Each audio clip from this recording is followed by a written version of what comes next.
अस्सलाम वालेकुम स्टूडेंट्स।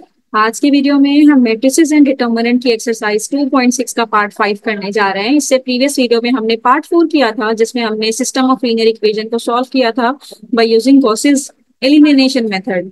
लेकिन आज की वीडियो में हम सॉल्व करेंगे by using Gauss's Jordan method.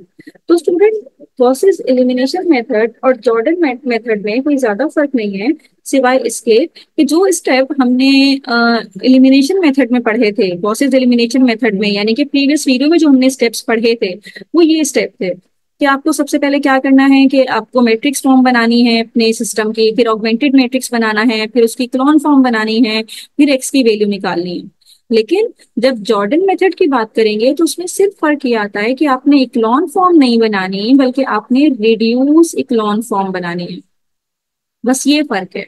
बाकी सारे प्रोसीजर वही है जो हमने प्रीवियस वीडियो में देखा था। बस यहाँ पे हमने रिड्यूस इक्लॉन फॉर्म बनानी है, और रिड्यूस इक्लॉन फॉर्म बना के ही हमने सिस्टम ऑफ इक्वेशन को सॉल्व करना है, राइट। और रिड्यूस इक्लॉन फॉर्म और इक्लॉन फॉर्म में क्या फर्क है, ये मैंने आपको जो प्रीवियस वीडियोस हमने की थी, जिसपे हमने इक्लॉन फॉर्म, रिड्यूस इक्लॉन फॉर्म, जिसमें हमने एलिमेंट्री रॉ ऑपरेशंस लगा के अपने मैट्रिक्सेस को कन्वर्ट किया था, वो आप प्रीवियस वीडियो में भी डिटेल से देख सकते हैं कि रिड्यूस इक्लॉन फॉर्म में किसी भी मैट्रिक्स को कैसे कन्वर्ट किया जाता है। तो आज के वीडियो में हम क्वेश्चन नंबर 5 से अपना काम शुरू कर रहे हैं। क्वेश्चन क्वेश्चन नंबर 5 है, ये 4 नहीं है। तो क्वेश्चन नंबर 5 से अपना काम शुरू करने जा रहे हैं। क्वेश्चन नंबर 5 में ये है कि solve the non homogeneous system of linear equation using Gauss's Jordan method. Gauss's Jordan method को यूज करते हुए हमने सिस्टम ऑफ इक्वेशन को सॉल्व करना है। तो उसी तरह से हमारा पहला स्टेप ये होगा कि इसको मैट्रिक्स फॉर्म में लिखें। तो मैट्रिक्स फॉर्म क्या होगी इसकी, a x is equals to b. अब ए मैट्रिक्स, कोफिशिएंट मैट्रिक्स कैसे बनेगा, एक्स के कोफिशिएंट क्या है, 1 2 3।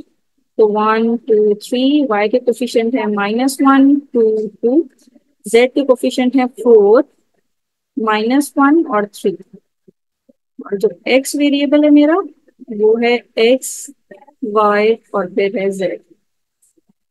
इसके बाद मैट्रिक्स बी मुझे बनाना है। मैट्रिक्स बी हो जाएगा 4 2 -3।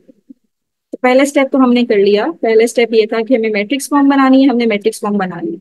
अगला स्टेप ये कि हमें ऑगमेंटेड मैट्रिक्स बनाना है। तो ऑगमेंटेड मैट्रिक्स को रिप्रेजेंट करते हैं ए बी से।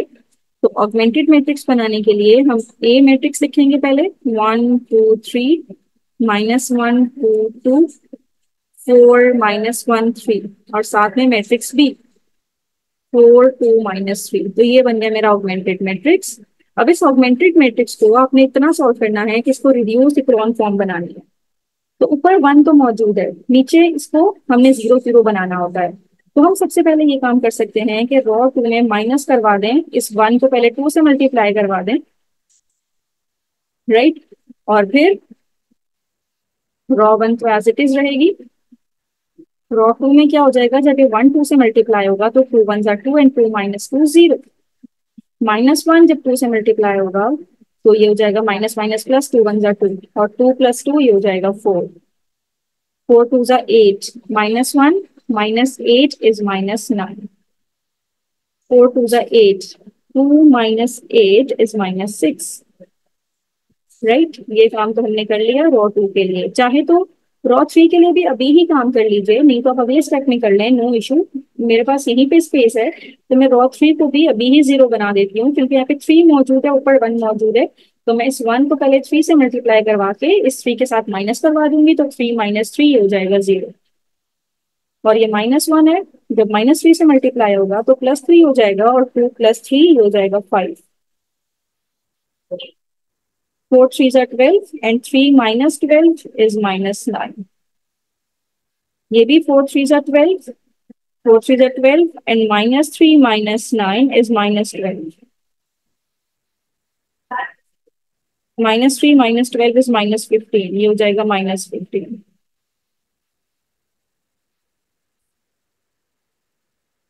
तो बट यहाँ पे एक छोटी सी मिस्टेक हुई है, ये -1 2 और ये -2 होगा ना, तो मैंने +2 लिखा था, तो ये मिस्टेक हुई है। अब जब ये -2 को हम ये किससे मल्टीप्लाई करवाएंगे, माइनस माइनस प्लस, 3 1 3, -2 + 3, तो ये प्लस का 1 आएगा, 5 नहीं आएगा। बस ये फर्क आएगा, बाकी ये -9 और -15 एज इट इज रहेगा। अब स्टूडेंट इस 4 को मैंने 1 बनाना है क्योंकि मुझे सेकंड रो में भी लीडिंग एलिमेंट 1 ही चाहिए। तो इस 4 को 1 बनाने के लिए हम पूरी रो 2 को 4 से डिवाइड करवा देते हैं, पूरी रो 2 को। तो रो 1 एज इट इज, रो 2 को जब 4 से डिवाइड करवाएंगे तो ये तो 0 रहेगा, 4/4 1 हो जाएगा, -9/4 ये हो जाएगा -6/4, और -6/4 तो -2 3 जा 6 और 2 2 जा 4, -3/4, राइट। और नीचे वाला एज इट इज -50। अब स्टूडेंट याद रखिएगा कि हमें गॉसेस जॉर्डन पे हम काम कर रहे हैं। गॉसेस जॉर्डन में इसको रिड्यूस इक्लॉन फॉर्म बनानी होती है, यानी कि इस 1 के ऊपर भी 0 चाहिए, हमें नीचे भी 0 चाहिए। तो पहले ऊपर वाले को 0 करने के लिए हम रो 2 में प्लस करवा देते हैं, सॉरी रो 1 में प्लस करवा देते हैं रो 2 को, ताकि ऊपर वाला नंबर भी 0 हो जाए। तो 1 + 0 ये 1 रहेगा, -1 + 1 ये 0 हो जाएगा, 4 -9/4, तो 4 4 जा 16 -9/4, 16 -9 करेंगे तो ये हमारे पास -5 हो जाएगा। तो स्टूडेंट यहाँ पे हम एक काम ये करते हैं कि ये -1 है, इधर भी 1 है, इधर भी 1 है, तो बजाय इससे कि हम रो 2 से प्लस करवाएं, हम रो 3 से प्लस करवा लेते हैं, क्योंकि रो 3 में ना ये फ्रैक्शन कम है जरा, रो 2 में फ्रैक्शन ज्यादा है, रो 3 में कम है, और 1 ही है दोनों जगह पे, तो कोई मसला ही नहीं होगा।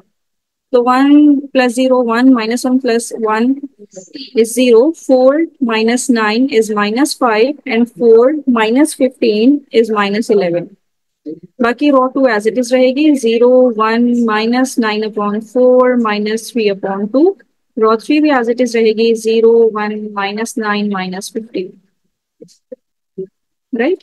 अब इसको मुझे बनाना है 0, तो रो 3 में हम माइनस करवा देते हैं रो 2 को, रो 1 एज इट इज रहेगी, रो 2 भी एज इट इज रहेगी।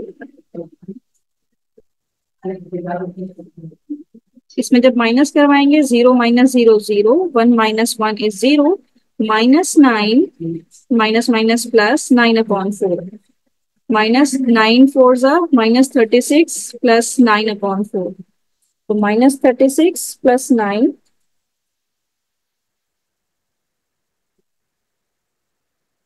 ये आ जाएगा 18, 18/4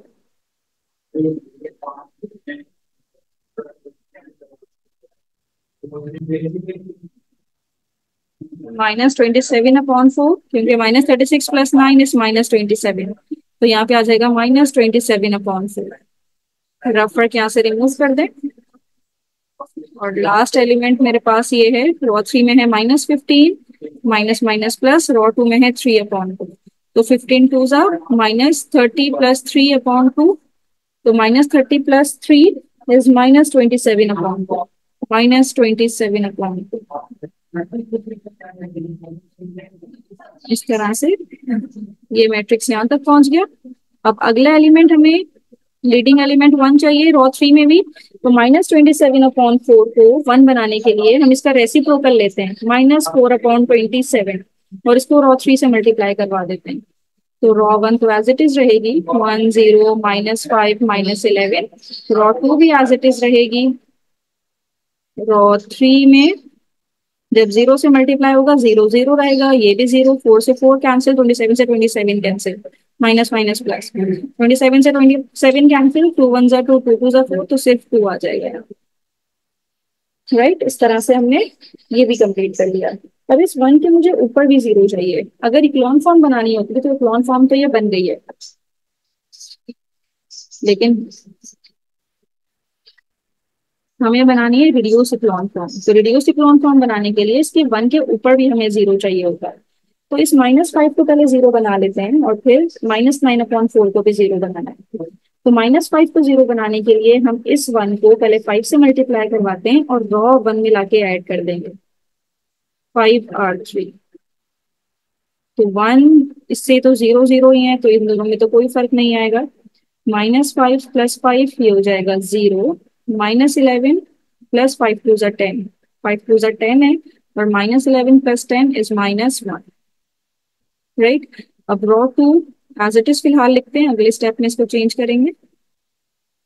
-3/2 और ये है 0 0 1 देन 2।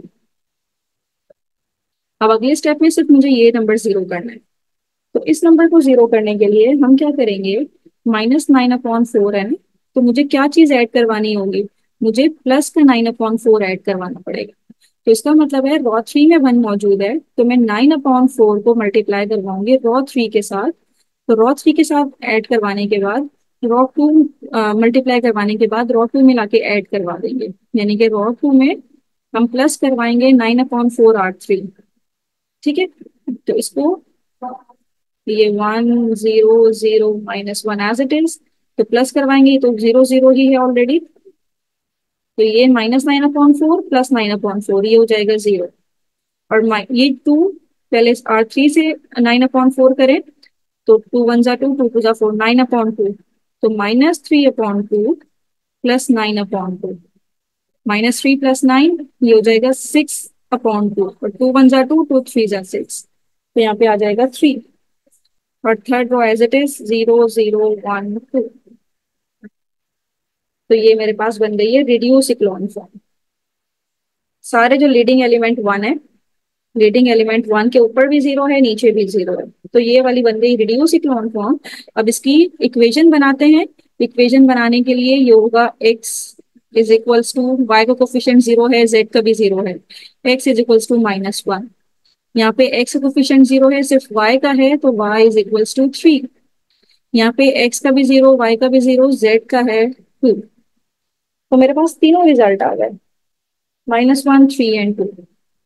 तो सिस्टम मैंने सॉल्व कर लिया, एक्स वाई जेड तीनों की वैल्यू फाइंड आउट कर ली है। अब मुझे चेक करना है कि मेरा आंसर करेक्ट है या नहीं है। तो एक्स की जगह पे हम इक्वेशन में -1 पुट करते हैं, -y की जगह पे 3 पुट करते हैं, और z की जगह पे 2 पुट करते हैं। तो -1 -3 इज -4 प्लस 4 2 जा 8, -4 प्लस 8 इज प्लस का 4। तो वही आंसर यहाँ पे भी है। इसका मतलब है हमने वेरीफाई भी कर दिया कि हमारा आंसर बिल्कुल करेक्ट है। So this is the method to solve the system of linear equation by using Gauss-Jordan method. अब स्टूडेंट इसी का क्वेश्चन नंबर 5 का ही हम पार्ट 2 करने जा रहे हैं, और इसमें भी हमारे पास एक सिस्टम गिवन है जिसे हमने गॉसिस-जॉर्डन मेथड से ही सॉल्व करना है। तो सबसे पहले इसकी मैट्रिक्स फॉर्म बना लेते हैं। एक्स का कोफिशिएंट है 2 1 1, वाई का है 2 -2 और नीचे है 1, जेड का है -1 1 और नीचे जेड का कोफिशिएंट है ही नहीं, तो 0।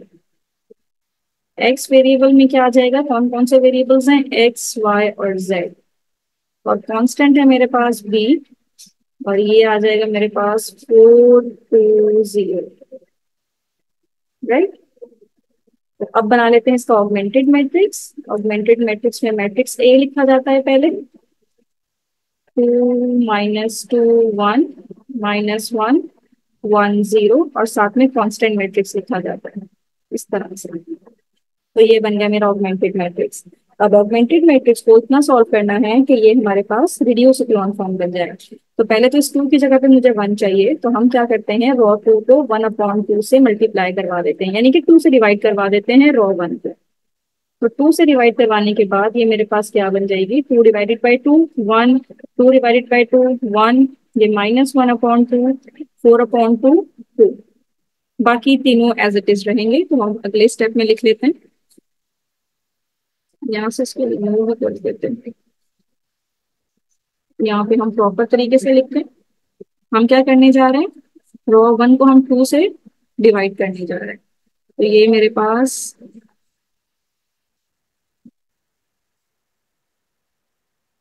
2/2 1 2/2 1, ये -1/2 4/2 इज 2, फिर 1 -2 1 2, देन 1 1 0 0। राइट। अब इस 1 के नीचे मुझे दोनों एलिमेंट से 0 चाहिए, क्योंकि रिड्यूस इक्लोन फॉर्म बनाने के लिए नीचे दोनों एलिमेंट्स 0 होने चाहिए। तो हम क्या करते हैं, रॉ 2 को माइनस करवा देते हैं रॉ 1 से।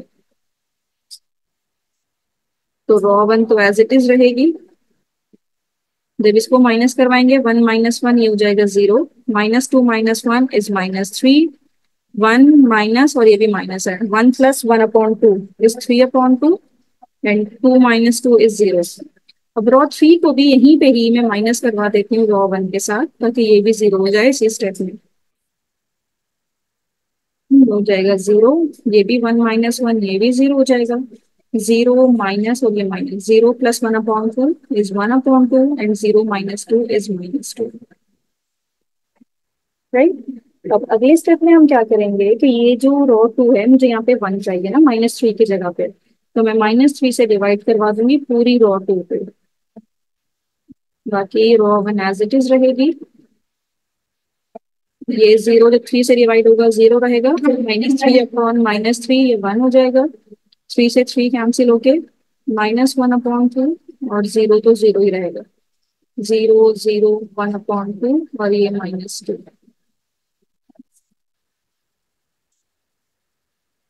अब अगले स्टेप में क्या करना है स्टूडेंट, ये जो मेरे पास रॉ थ्री है, अब इसको भी मुझे वन बनाना है ना, लीडिंग एलिमेंट वन होना चाहिए। तो ये 1/2 है, तो इस टू को खत्म करने के लिए अगर मैं रॉ थ्री को टू से मल्टीप्लाई करवा दूँ, तो वन तो एज इट इज रहेगी, 1 1 -1/2 टू, रॉ टू भी एज इट इज रहेगी।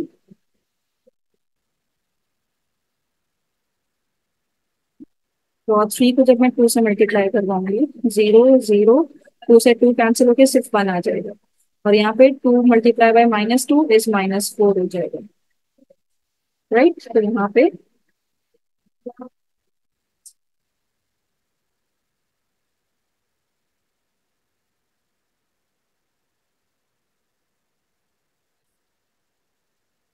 तो स्टूडेंट अगले स्टेप में हमें इस -1/2 को भी जीरो करना है, और इन दोनों -1/2 को हमने जीरो करना है। तो एक स्टेप ये हो सकता है कि हम पहले वन को मल्टीप्लाई करवाएं 1/2 के साथ, और दोनों में ले जाके ऐड करवाते हैं। राइट। और एक स्टेप ये भी हो सकता है कि मैं रॉ वन को माइनस करवा दूं रॉ टू के साथ। इससे क्या होगा, 1 - 0, ये तो वन ही रहेगा। 1 - 1, ये मेरे पास हो जाएगा जीरो। अब ये -1/2 है, एक माइनस ये है, और एक माइनस इसके साथ भी है, -1/2 + 1/2 ये हो जाएगा जीरो, और 2 - 0 टू रहेगा यहाँ पे। और यहाँ पे है 0 1 -1/2 जीरो, और ये है 0 0 1 - 4। अब सिर्फ इसको जीरो करना रह गया। इसको जीरो करने के लिए हम इस वन को मल्टीप्लाई करवाते हैं -2 से, और ऐड करवा देते हैं यहाँ पे लाके। यानी कि रॉ टू में हम क्या ऐड करवाएंगे, 1/2 टाइम ऑफ रॉ थ्री, क्योंकि -1/2 + 1/2 जीरो हो जाएगा। तो row one as it is रहेगी। रॉ टू में जब रॉ थ्री को मल्टीप्लाई करवाएंगे 1/2 के साथ, तो इन दोनों में तो कोई फर्क नहीं है, क्योंकि नीचे जीरो है। -1/2 + 1/2, ये मेरे पास हो जाएगा जीरो, और ये जीरो है, +1/2 रॉ थ्री में है -4, तो 2 1 = 2, 2 2 = 4, तो -2 बचेगा, 0 - 2 इज -2, और row three as it is रहेगी। तो स्टूडेंट ये मेरे पास बन रही है reduce echelon form. Reduce echelon form. Right. अब एक्स वाई जेड की वैल्यू निकालने के लिए यहाँ पे एक्स का कोफिशिएंट वन है, तो एक्स की वैल्यू आ जाएगी 2, वाई और जेड तो जीरो है, यहाँ से वाई की वैल्यू आ जाएगी -2, और जेड की वैल्यू आ जाएगी -4। राइट। तो इस तरह से हम बैकवर्ड सब्स्टिट्यूशन करके एक्स वाई जेड की वैल्यू निकाल सकते हैं, और यही हमारे पास इसका रिजल्ट है। एक्स की वैल्यू है 2, वाई की वैल्यू है -2, और जेड की वैल्यू है -4। अगर आपको चेक करना है कि आपका आंसर करेक्ट है या नहीं है, तो किसी भी इक्वेशन में आप डाल के पुट करके चेक कर सकते हैं। तो 2 × एक्स की वैल्यू है 2, प्लस वाई की वैल्यू है -2, माइनस जेड की वैल्यू है -4। तो 2 to the 4, -2 to the 4 + 4, 4 से 4 कैंसिल, आंसर आया 4, और 4 ही हमें चाहिए था। तो इसका मतलब है वेरीफाई भी हो गया कि हमारा आंसर बिल्कुल करेक्ट है। तो स्टूडेंट यहाँ पे हमने पार्ट 2.6 क्वेश्चन नंबर 5 के दोनों पार्ट कर लिए हैं। किसी भी पार्ट में किसी भी पॉइंट पे कोई प्रॉब्लम हो तो मुझे कमेंट बॉक्स में जरूर क्वेश्चन कीजिए, मैं आपके कमेंट का जरूर आंसर करूंगी। नेक्स्ट वीडियो में हम क्वेश्चन नंबर 6 शुरू करेंगे। क्वेश्चन नंबर 6 क्रैमर्स रूल का है, तो क्रैमर्स रूल से हम अपने सिस्टम ऑफ इक्वेशन को सॉल्व करेंगे। थैंक यू सो मच कि आपने मेरी वीडियो एंड तक देखी।